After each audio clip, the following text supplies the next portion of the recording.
We'll get started. Welcome, everyone. We're so excited to see such a great crowd for today's presentation. Our presentation is called Two Rush Doctors, Military and Family Practice Careers of the Doctors Williams. And we'll be talking about an 1863 Rush graduate and his son who also graduated from Rush. Joining me today is Robert L. Behling, who is their descendant. He's the great-grandson? Just two greats. He's very great, though. He's the great-great-grandson of the first graduate. So, this is part of our 175th anniversary celebration at Rush. Rush turned 175 earlier this month on March 2nd, so this is just another presentation celebrating that. And here are some different ways to say it. My personal favorite is demi-semi-septennial, so you might want to go with that one. I'll talk a little bit about myself. I'm Heather Steckline. I'm an archivist here at Rush.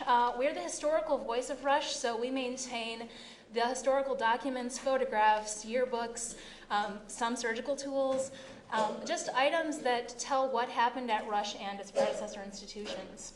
We're located in the TOB in Suite 086. We do have research hours, so if you call us ahead and make a research appointment, you can come in and see anything in our collection that's not restrictive. And we also have a lot of online resources. When you came in, you probably received some cards that will direct you to some of the things that we've digitized online, including Good Medicine, which is the history of Rush, and some 1890s yearbooks, things like that. We also have about the first 50 years of Rush Medical College's annual announcements are available online for you to look at. And if you just go to our LibGuides page, you can see all of those things. We are also around campus quite a bit for tours and events, just like this. We like to show off Rush history and talk about it. We also offer things like historic walking tours of campus where we show you what the buildings used to look like and talk about what people thought of them when they were built and how they've changed over time. We're likely to do another one of those in the spring, so if you're interested in that, please contact us. We also have campus exhibits. We have an exhibit on the 5th floor of the library. We have one near room 500. We have quite a few new locations in the new tower that we're still filling, so keep on the lookout for our exhibits there. There's also an exhibit case outside the archives in the TOB. Finally, we're available for consultations. You're part of history too, so the people who succeed you are going to want to know the logic behind your decisions, what kind of events you held, and what kind of things your department did while you were here. So be sure to make sure that the archives gets representations of what your department's doing and or if you're a student, what kind of activities you've been involved in, because people are curious about that, and 100 years from now they're going to be asking about you. So, I want to welcome Bob Behling and also his sister Jackie Sweeney. Oh, there she is. They are the descendants of the people we're talking about today, and they were so gracious to allow us to share these items with you today. It's such a treat to have them here. So let's get into the meat of the presentation. The first person we're going to talk about is John L. Williams, who graduated from Rush and the class of 1863. Here's a picture of him around the time he attended Rush. And Bob is going to start by talking about his early medical education in Europe. Good afternoon. I have to thank some people that really facilitated this deal, including Heather, because a year ago I visited Rush on a lark that knowing that my relative had graduated from here, and that I later came to find out that there was little evidence of that time, as the Great Chicago Fire basically got rid of the old university. And so I can offer this equipment as kind of a testimony to the old Rush. And also there's another two people that really deserve credit. It took me a year to find somebody that could translate Welsh. And I finally met with success from Cardiff University. So I was emailing back and forth to Cardiff University in Wales, and they came up with a lady who not only translated but also provided a tremendous amount of insight. Her name is Irene F. Baskerville, and I'll tell you, the Welsh language is so phonetic that all these words are tongue twisters. He was born in, it's called Trefu, Wales it's actually 1826, I'm sorry, Heather. Oh, that's close. Close And, enough. very learned man. He read medicine in Landwurst and attended lectures in Glasgow, and practiced in Scotland, but we're still trying to find some information on that because I'm sure a lot of those records survived, but I'm still in the process of researching all this. As I'll refer to him as the old Dr. Williams, as everybody from my hometown did, he was a very learned person. He was able to read and write in 8 languages. I've been able to verify 6 of them, which include Greek, Latin, Welsh, German, English, and Hebrew. Just incredible word, being able to read and write in Cyrillic as well as the character languages. Originally, he was urged from the letters that I've been able to translate, and there are still some more to go.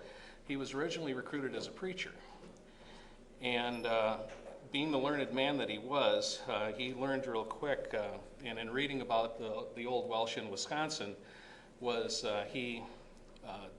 the preachers that came over and tried to practice in the new colonies in Wisconsin were paid according to their ability to get across their word of God.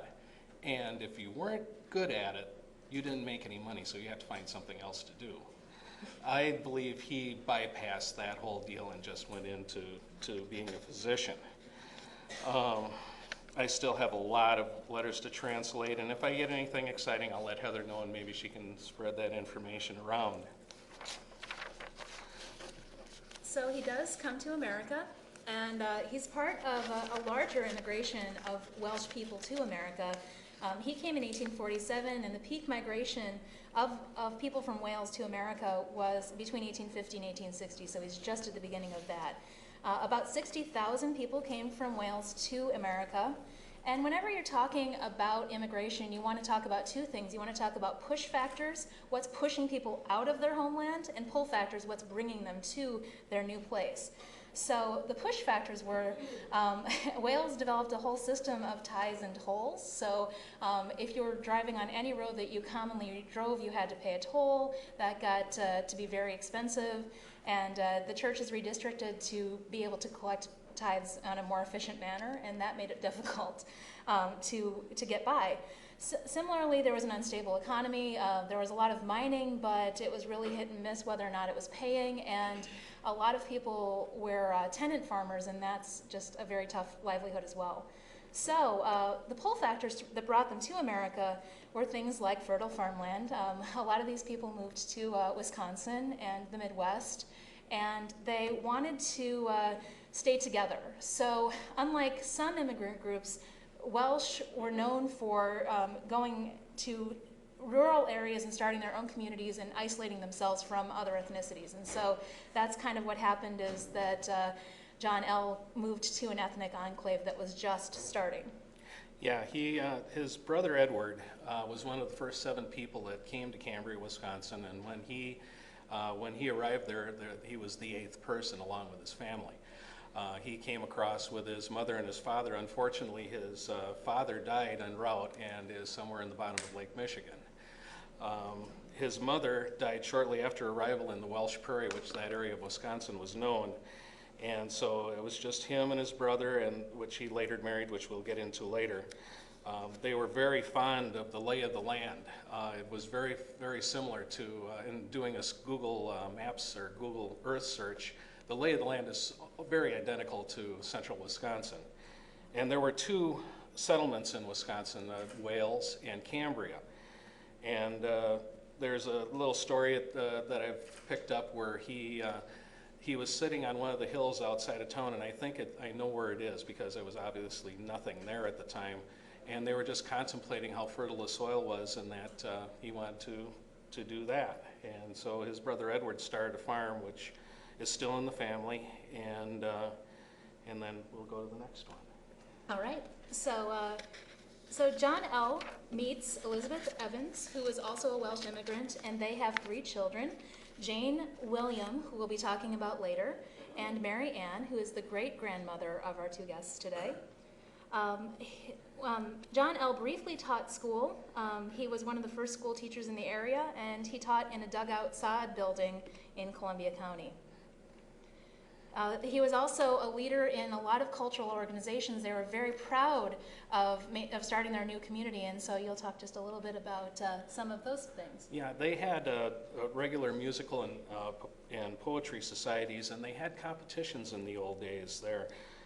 One current tradition that still exists is called the Gamafagani, which is a singing festival which is held all over the state of Wisconsin, and I think some other states as well. And this is practiced each year, and every little town has its own time for it. The Old Welsh Church that was in Cambria had to be raised several years ago, so now it's held in the Presbyterian Church. But people come from all over the world to do the singing festival, and how people that know English can sing Welsh, I don't know, but they do it. So he decides to go to Rush Medical College.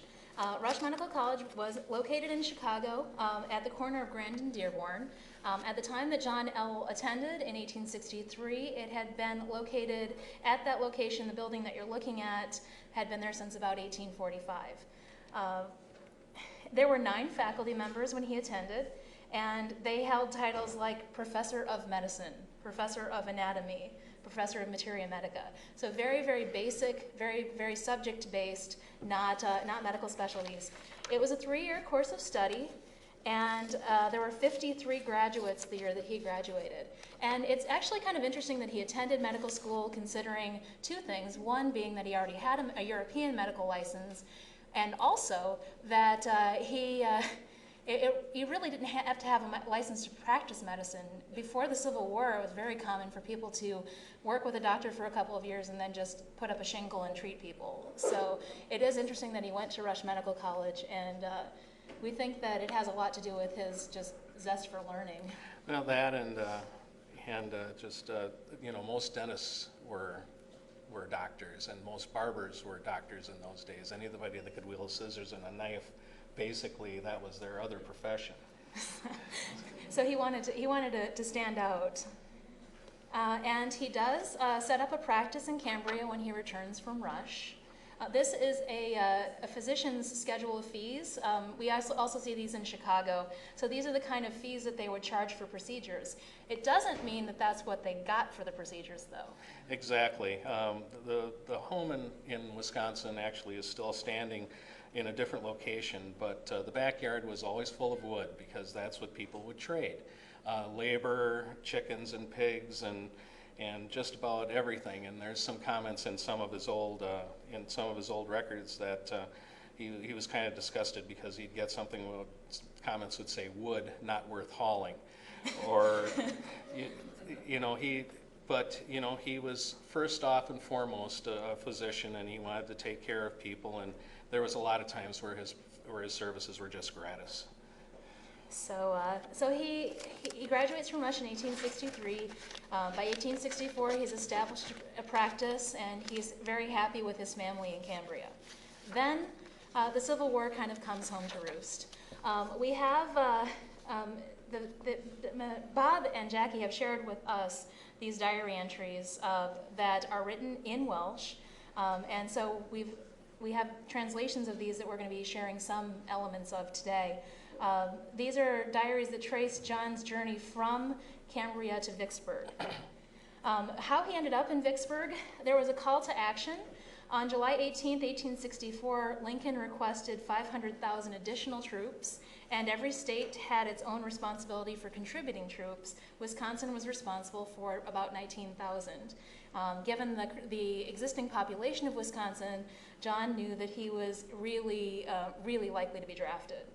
And so the way that the proclamation was written is, if we don't get enough people volunteering by September 5th, we'll have a draft. And so this letter that we're going to hear from in just a moment is from August 17th, as this draft is impending. So a difficult goodbye. John L. Williams leaves his home for Chicago in an uncertain future. Yes, and he was 38 years old at the time, and it was pretty much at the high end of the people that were going to be conscripted. but he really was stressed out about leaving his home, and I'll just read a couple of paragraphs off of his diary. My mind is all at sea and is being thrown about and battered dreadfully. I would consider staying at home and taking my chance. A word of persuasion from some of my relatives, or for little Jane or little William to say, "Oh, Daddy, stay with us," would be enough to tip the scales. But the 5th of September is near, and if I waited till then, I would almost surely be drafted, and then I would not get to choose where I would go. I could never continue to follow an army, even if I was chosen to be doctor of it. It is a compulsion that has been placed in me, and I will set off, though at all without knowing where I will go. Truly, my faith is like Abraham's, but I will know some purpose before I go to sleep tonight. And then he goes on later, where, again, working with the trade and barter, they didn't have a lot of money. So it goes on, Grandma Evans also placing every penny she owed in my pockets and being very busy and taking care that I will leave comfortably. Griffith Old Jones was up with me all night. No one's sleeping here except for little Jane and William Edward. They were full of worry about my going away, but it's a child's worry, and sleep got the better of me. My dear little darlings, I am glad that they are in bed. I would not even be able to give them a kiss before leaving. The sight of them would swamp my weak nature. I am too soft in such circumstances, and I think that goes for anybody going off to war today. So, John goes to Chicago, having graduated from Rush the previous year. He goes to Chicago to seek the advice of his former professor, John Adams Allen, who all the students in the area knew as Uncle Allen. In fact, I'm holding, there's a picture of it up there too. This is Uncle Allen's tripod. It was a trophy that was given to Uncle Allen by some members of the senior class of 1887. And Allen was just really well regarded. He served as a faculty member at Rush from 1859 until his death in 1890. And he was initially the professor of theory and practice of medicine, and he went on to later be the president of the college. And the students called him Uncle because they found him so personable.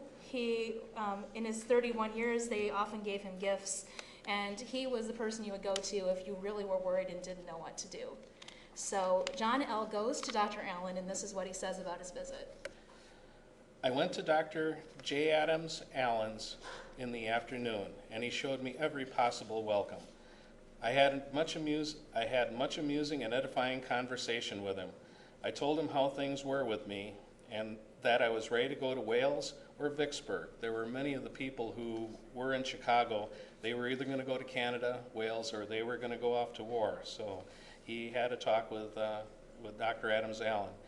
I told him how things were with me, that I was ready to go to Wales or Vicksburg. He encouraged me to go to Vicksburg and gave me a letter of introduction to Dr. E. Powell, or rather, a letter of recommendation. The letter is sure to secure me a place if I can live up to the character that Allen gave me after I get a place. I will do the best I can. So Allen has given John L. the advice that he should go to Vicksburg and given him a letter which will connect him to another Rush faculty member who's serving as a surgeon at Vicksburg.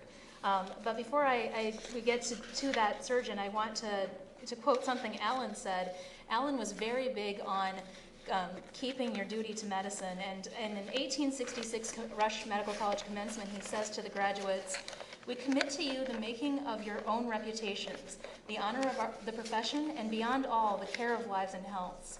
Duties and responsibilities are not to be put on or off for your pleasure like hats and coats, but must be worn forever. We send you to the forefront of the conflict with disease and ignorance. We know that you will not skulk when cholera and other pestilence comes, and we believe that in the more constant and sterner battle with ignorance, you will prove no cowards. For these life struggles, we bid you farewell." So he really is the type of person who would make sure that John L. Fulfills his duty to his country. So he refers John L. to Edwin Powell. Here's a letter written in 1893 by Powell affirming that John L. had served under him at Vicksburg. Powell was from the Rush Medical College class of 1857. He was the nephew of Daniel Brainerd, who founded Rush Medical College. He volunteered right away for the Illinois Volunteer Infantry in 1861. So he was the military surgeon for the 17th Army Corps Hospital during the major battles at Vicksburg in 1862 and 1863. After the surrender on July 4th, 1863, he organizes the McPherson General Hospital. And so even though they've secured Vicksburg, there's an ongoing occupation, and so there are still injuries happening. And so he's administering the hospital while there are little small conflicts going on in the area. The idea behind Vicksburg was to secure the Mississippi River so that the North could have the entire length of the river and also separate the South into east and west components. After the war, Powell returns to Rush and is a surgery instructor for about 20 years, and he also served at Cook County Hospital as a surgeon. Here's an example of a surgery that Powell is definitely credited with, but it's also likely that John L. may have been assisting on this. There was a man who was injured near Vicksburg. He got hit with a musket ball, and he continued to have skull fragments that needed to be removed. And we found this case history on the Internet Archive in the Medical and Surgical History of the War of Rebellion. So it goes on to say that he has multiple surgeries, and these surgeries are happening while John L. was there. In addition, we have access to great things. These are envelopes from correspondence with John L. and his family. I really love the envelope on the left, which says "Death to Traitors." And the other thing that's really interesting is the envelope on the right actually mentions Powell as the primary recipient. So Powell was the surgeon. And we're going to talk a little bit about a Thanksgiving letter that he sends home to his family. We're going to read just a little bit passage of that, and then this is the Thanksgiving menu that they ate. Yeah, the bottom of the letter is the one that really sticks out. He's really missing his kids. And he begins by saying, "Dear wife, I received your letter on the 13th of the month last night. I'm very glad to have every letter I receive. I am very uneasy in case some misfortune happens to any of you while I am so inconvenienced. I hope that you will all continue healthy and comfortable until I return. That won't be long now. 8 days from today, and I shall be 8 days from today, and I shall be a free man. It will be Thanksgiving here next Thursday, and here's an overlay of a bill of fare, that things that we'll be having for dinner in the hospital that day. I got it from the steward, and I thought you would be just the thing for me to send home for you to see how well we live." So he does return home, and he becomes a community leader. These are some photographs of John L. and his wife Elizabeth later in life. And on the right-hand side, we see that there was a silver wedding anniversary celebration that the community put on for them. And the things that are pictured is actually a stereographic photograph of the silver tea set that they gave them to celebrate their anniversary. In the center, it talks about a speech that John L. gave on for Independence Day in 1872 in Cambria, and John was 71. Looks like it did. I know. In 1871 in Cambria, and he's... Nope, you're right, 72, I lied. 72. He's urging equality. Yeah, what a foresight this man had. By the 15th Amendment, this is in the middle of the speech. By the 15th Amendment, it was declared that the rights of citizens of the U.S. to vote shall not be denied or abridged by the U.S. or by any state on account of race, creed, color, or previous condition of servitude. All this the government has done, well knowing that it ought to have been done long ago, that the very principle on which the government itself was founded demanded it. Yet not, standing with the blacks, have been emancipated. The blacks are protected, the blacks have a right to vote and are eligible for office. Yet I am ashamed to own the inconsistency of this otherwise noble government. Yet I say, one half of the citizens, subject to the jurisprudence of the United States and several states, the best half, the most elevated half, the half that has done the most in peace and war to ennoble and enrich our government, the women citizens, are today abject slaves. Politically, they have no rights. It is a shame to free America that though the black race is free and all men are at least equal, the mothers, wives, and daughters are born slaves. They live slaves, but they will not die slaves. This generation will not slip away before the women of America will be free. This is 40 years before emancipation. So yeah, he really was leaving the war understanding how important equality was. He, at the same time, he's reestablishing his family practice, and this is a family portrait around 1875. The man in the back is young William, who's going to go to Rush in a couple of years. And here's John L., Elizabeth, this is probably Marianne, and Jane. And so you can see here, this is the letterhead from when they practiced. And you can see that William is listed as the druggist. And again, licensure is not an issue. Yeah. So you have this guy who's probably 20 or younger, who's administering the drugs to people that his father prescribes. And down here we have the medical license from 1865 for John L. So these are what the patient ledgers look like. The family actually shared these with me so I could scan them. So you can see these are actually two different ledgers. The left-hand side is the doctor treating the person, and the right-hand side is the drug. So I'll just show you one name, H.W. Thomas. You can see that the doctor was visiting the wife on two different occasions, costing about $2. And then you can see him over here. He's getting the pills for the wife in that ledger. So we're actually able to match those things back and forth and how they worked. I'm not sure on the numbering system. It looks like the number on the left-hand side is consistent by patient, 392, but then over here, it's not 392, it's 34, so they had their own numbering system and we're not privy to it, but we'll look for the name instead. So this is William. He does end up attending Rush Medical College. He's from the class of 1889. He makes a stop over. He actually spends some time doing medical training at Missouri Medical College in St. Louis, and then he decides to follow in his father's footsteps and come to Rush. And this is what Rush looked like when he came. In 1890, this is the building. So it was located at Wood and Harrison. We had moved from downtown to the west side because our campus burned down in the Great Chicago Fire of 1871. So the building you're looking at was built in 1875. It stood where Rawson is now standing from 1875 until about 1924. In the background, you can see Jones. So.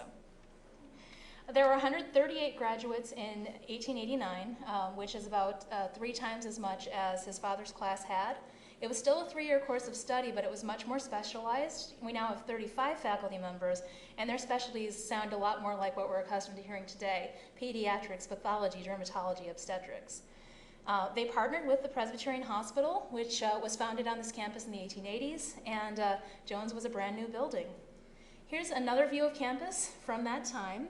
This is from the 1889 annual report, and this is Jones. So it's still standing on campus. This is where the emergency room was located up until recently.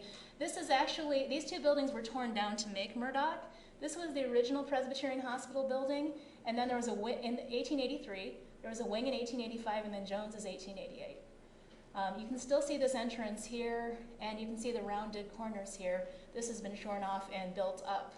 And this is the clinical building, which is the one that you saw in the earlier picture that was torn down to make Rawson. So this is where Rawson now stands.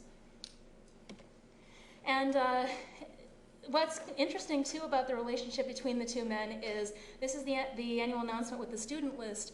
And we can see William E. down here, and his preceptor is John L. So his father is acting as his advisor. Unfortunately, John L. dies in 1888, so he doesn't actually get to see William graduate, but he does get to see him practice. So yes. That worked out. William continues the practice. He marries June B. Smith in 1887, and then he returns to Cambria, purchases a drugstore, and he practiced there until the 1930s. So do you have some insights on that? Yeah, the picture of the buggy is quite profound. It was rediscovered in 2009 at an auction. It was in the back of an old barn, and it was verified by several of the older residents as his buggy. As a dowry, June's folks gave him 2 white horses, one to pull the buggy and one as a spare. I'll get into more of what people thought of his practice, but for one thing, my sister and myself wouldn't have been here if he hadn't cured her of scarlet fever. And the way he did it is he packed her in ice and broke the fever with that. There's also a lot of stories on how kind he was to people and stuff like that. He was running to patients out in the country because really nobody came to his office. He had to come to them. And he came across a man and his wife plowing a field one day. And he stopped the buggy and gave the woman his gloves because he said no woman should ever work in the field without gloves. So quite a character. And he was really respected by the community. This is what he looked like later in life, around 1930, a lot like Will Rogers. And Bob's going to tell a little bit about his illness and his funeral, which are all very enlightening. He had a cancer, and I'm not really sure what kind. However, he refused to have surgery. He had a chance to go to Mayo and have surgery done there, but him as well as my mother, and I kind of feel the same way, sorry medical students, that if you get cut open, you're done for. And that's how he felt, and that's how he languished with cancer for over a year and died in 1937. This is an excerpt from his obit. I thought that it would be interesting. It would give you a very good idea on how the man was. In the practice of his work, the doctor always scrupulously adhered to the high ideals of his noble profession. His patient was his absorbing concern, his ailment a secret, and he knew no distinction in his ministration. Poor and rich were treated alike. Both got the best that was in him. If he felt any bias at all, it would favor the poor. His philanthropy was not limited to his practice. It spread into all areas of human life and want, and it meant free drugs, food, clothing, money, and many an unfortunate. It meant the most precious thing in life. For many, his friendship, he was more than an individual. He was an institution. There's a story with the house in Cambria where there were a lot of people traveling on the trains during the Depression. He would feed them, give them medical care for nothing.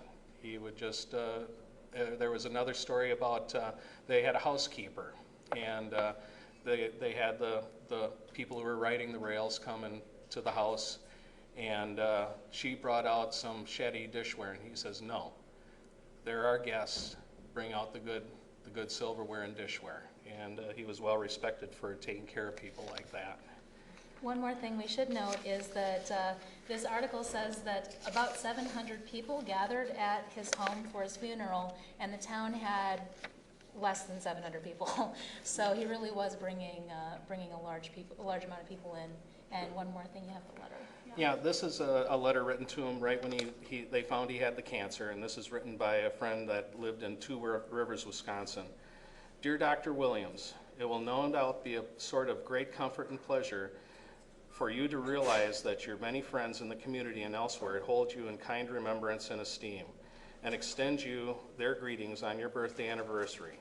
You have given your best to the community in a life of self-sacrificing service, and it returns to your bosom today in deep, heartfelt concern and true appreciation. I am most happy to write this expression and to assure you of my own very best wishes and constant prayer for your physical and spiritual welfare.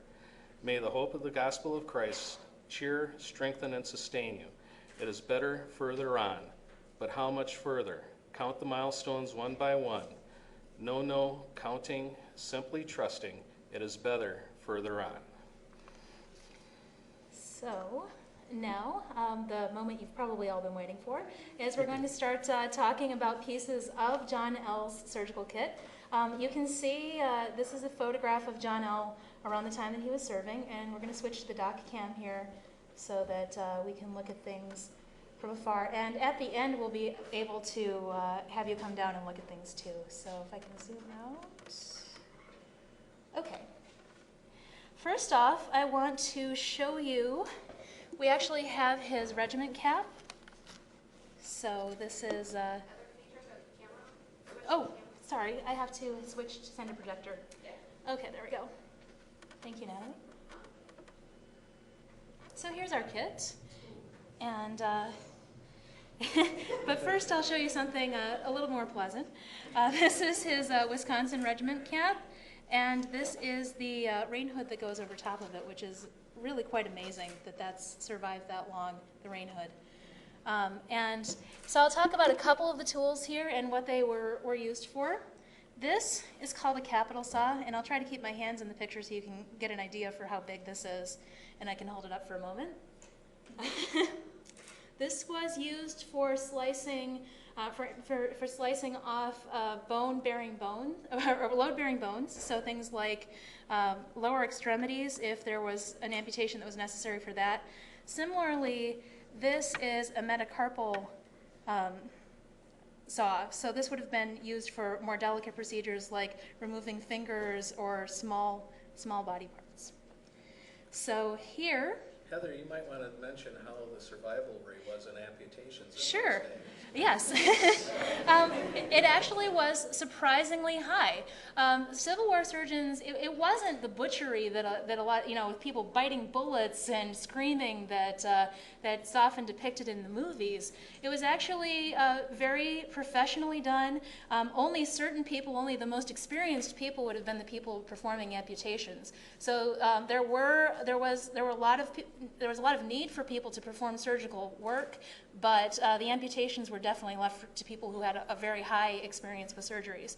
And they did administer anesthesia, including ether and chloroform, so the patient wasn't completely under, but their pain was managed somewhat. And so the surgical tools like these would do the major cutting, and then the surgical tools like these knives would do the finer cutting. So once you have removed a limb, you need to create some sort of skin flap to encase it. And so a lot of these knives were used for removing pieces of flesh to get it so that you were able to make a clean incision that would hold together well. And the survival rate of people who had amputations was about 75%. Considering that we didn't know much about antiseptics, that's pretty amazing. People were much more likely to die from diseases than they were from combat wounds during the Civil War. So this is an example of a mini ball. This was removed from a patient, probably by the doctor. We have a couple of more that you can look at after the presentation. And so this was the common ammunition that they would have been removing from people. And another procedure that was really common was trepanning. And so there were times that you needed to drill into someone's skull.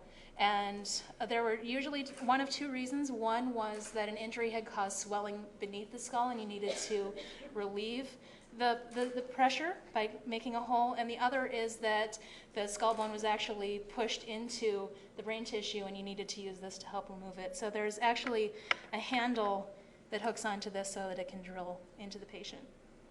A little scary, yes. So then along with that, this little brush here is a bone brush. So there are a lot of bone fragments when you're drilling, and so this would brush it out of the way. Let's see what else. That's basically what I am able to talk about on my very limited field of expertise. Oh, one more. This is a hay saw, H-E-Y. And it is, if I can lift it out here with my gloves on, this was used also for cranial procedures. So in some cases, the trepanning drill wasn't appropriate and you needed to remove a section of skull bone. So this would be to make the fine incisions to lift it out. I see some nodding in the back. Do you know more than I do? No. So I welcome any clinicians to offer any input on anything else that you see here. So anyone can come down. We're about to conclude our presentation, but first I want to make one more little presentation. I want to thank both Bob and Jackie for graciously lending us their tools today. I'd really like a round of applause. Thank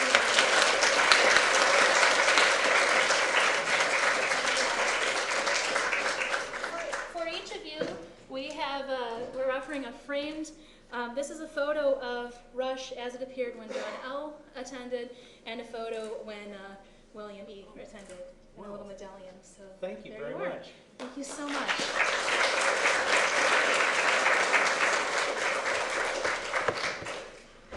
And so that's it. So if you want to come on down and look at the tools, we would be delighted to talk about them with you. Well, I'm not quite done yet, though. Oh, Bob has something. I'm What? not quite done yet. All this stuff is yours now. What? Oh, so you're giving this to Rush? Yes. Oh, thank you. That's amazing. Thank you so much. So, oh, that's fantastic. Oh. One thing I'd like to mention is this surgical kit was made by Toll & Degenhardt, which was located about 10 blocks from the original Rush. So these tools were also made in Chicago. And you'll be able to come look at them whenever you want to now. So this is And fantastic. there's a lot more to this collection than just what you see.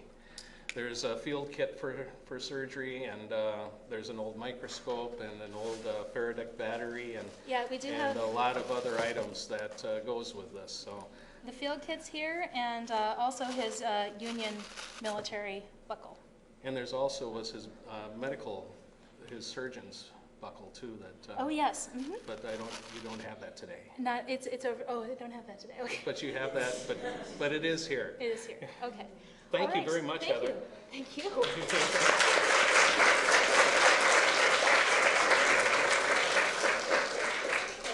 Sure. The rain cover on the cap, Yes. is that made out of leather? Yeah, I think so. I think so. It wouldn't That's be what I. synthetic. It's probably really well oiled, and that's why it's held up well. Yeah, it's very shiny. Are you gonna pass it out now? I might. Oh wow. My mind's boggling. I don't know what to do with all this. Well, Hopefully it'll be well displayed when you get the chance. yeah, we definitely have places we can put this. Yeah. Yeah, sure. So this is a field kit. This is what he would have been using. He's not going to lug around these big tools. Sometimes he's going to need to do very minor things out in the field, and so that would be what he would be.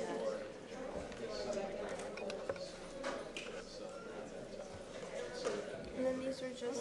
These would be if someone had. This is actually an amputation kit. So this is if someone has a big wound and they're going to need to lose an arm or a leg. This would be what they would be using on him, and they would be admitted to the hospital. This might be if he was out. They heard that someone was injured and he just needs something sewn up. They would go out to help out with that. And these are actually the mini balls. So this is ammunition that was actually removed from patients during the Civil War.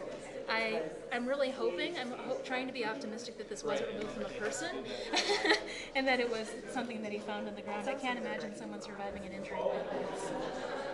I know mine like crushed. Very interesting. Yeah, and I'm by no means a medical professional, so there are probably 30 people in this room who know more about these tools than I do just by having opened up a person before. I just like thought going to the dentist was scary.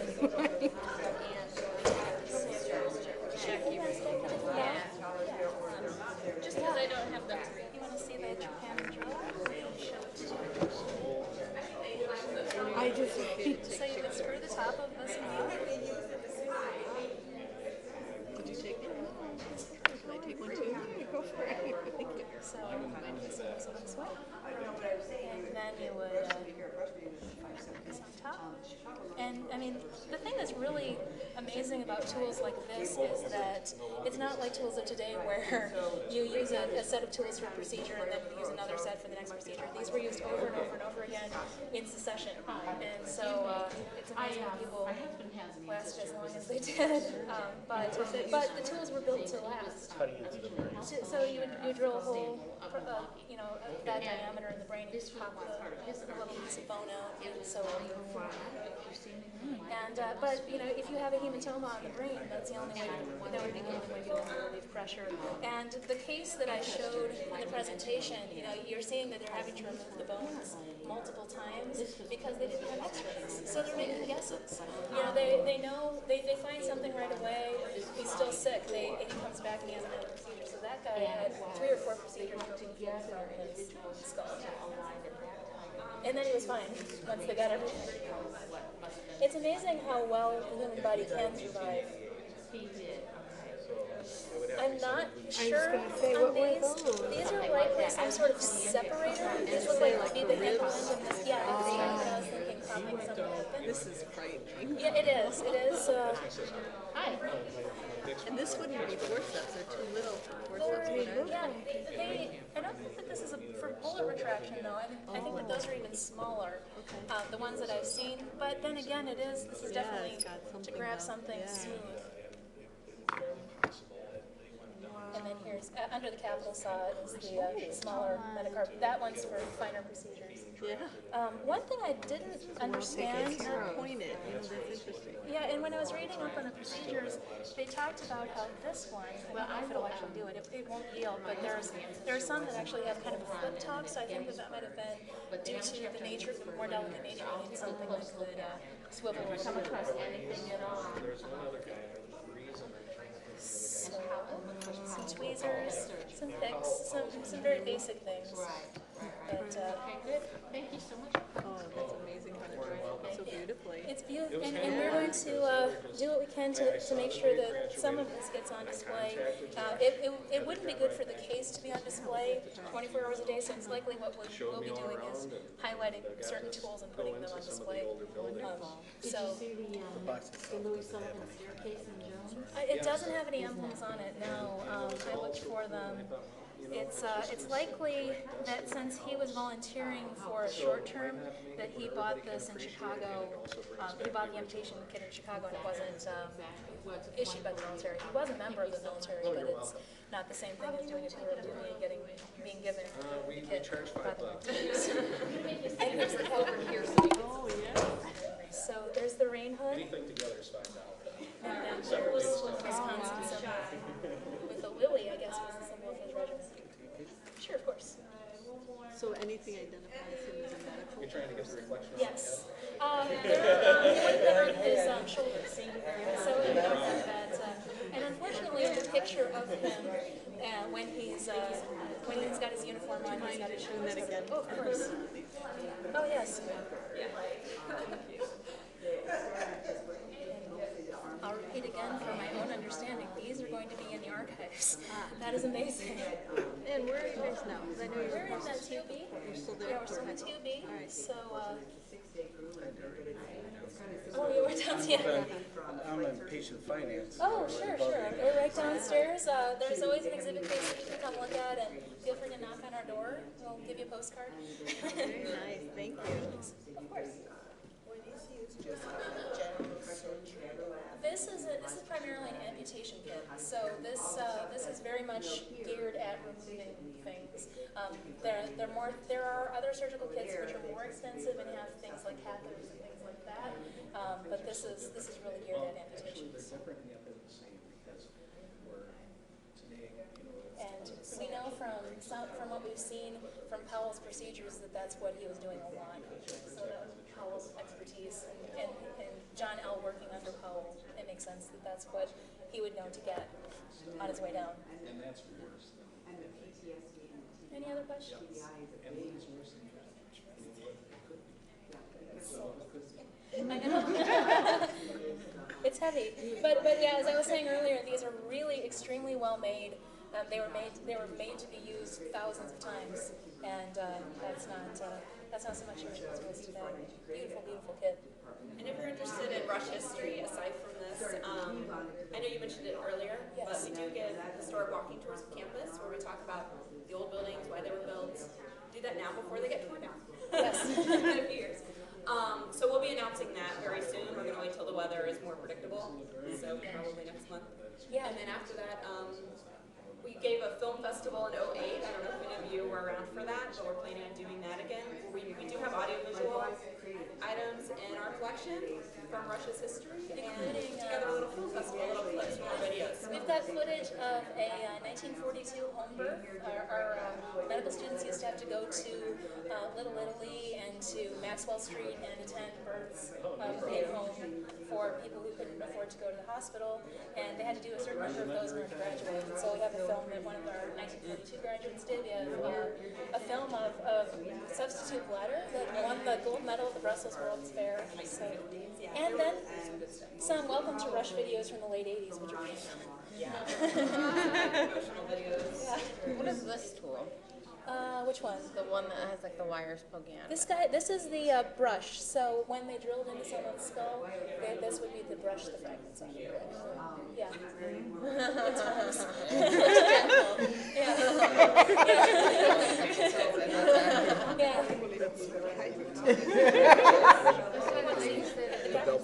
Oh, the belt buckle, yes, of course.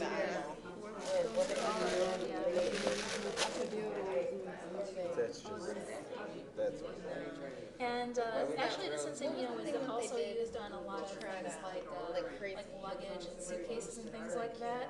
But you know it's a belt buckle because it's a belt buckle in the back. A lot of times looking in the back of things really helps.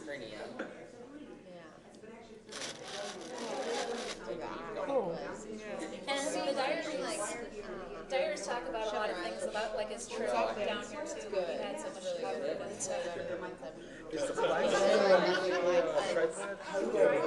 Yes. It says. I thought. Yes, it's signed by the. It is. So it talks about the 3 things that students are supposed to be Yeah, he is one of our favorite characters. He was an incredible speaker. We have probably 20 just extraordinarily well read, lots of references to classical Greek literature and things like that. So he was cool. We can start to pack things up. Thank you. Thank you for coming. Feel free to come down and visit us. Very well. All right. I just wanted to ask you a question. Have you ever talked to the Illinois Medical District Commission? No. Because they tore the building down now, so I don't know what they've done with them now. But they had records, photographs, and everything of this whole area, including they go back to the 1900s and come forward. Park Livingston, who used to be the president of the Board of Trustees for U of I, a lot of it was his private collection, but he was the one that was responsible for creating the medical district. I wonder if that's on the UIC. I think his family might have, but I can contact his grandson because they used to be in the medical district offices, and then they moved them over to the what was a maintenance building, but they brought all, and I mean they had the huge plat of surveys, original maps, and everything like that. And if they're not going to do something with it, it'd be nice if it ended up at Rush. It would, because every once in a while we have holes where we just didn't know about one particular thing. Some buildings are really well documented, like the Sen building, we have all the blueprints and all of the construction specs, but then there are others that, like Pavilion, not so much. Well, this is wonderful, and part of my degree is in history, so I find this very fascinating. Fantastic, yeah, and if you do any footwork and you find anything, please let me know, and I'll follow up on it. I was talking about what I do at the Department of Emergency Medicine is we run a training program for military medics that are getting ready to deploy overseas. Okay. So kind of ties in with his Yeah, I family. tried to get some and we're guys still to doing- come, but they just were probably too busy, I didn't hear back, so. from the ER? Yeah, from I talked to the head of the military student organization, Matt, and he referred me to someone who had given a speech. I can't remember what his name is, but I'd also contacted him. But it turned out okay, because with my basic understanding, people were able to kind of understand what I was You talking did a about. wonderful job on the Great, presentation. great. And thank you, that was very generous of your family to donate that. Oh, it's No more than problem. generous. No Oh, problem. I it's- knew I'd jerk your chain with that one. You did. I still don't. I don't fully understand it yet, and that's okay. It'll take a couple days, and then I'll get it. Well, just So- like I said, they could have sat in my closet Yeah, it's. and here the world can see them. That's so wonderful. I really. It'll be in good hands. It will be in good hands, and we'll. As I said to you, the important thing.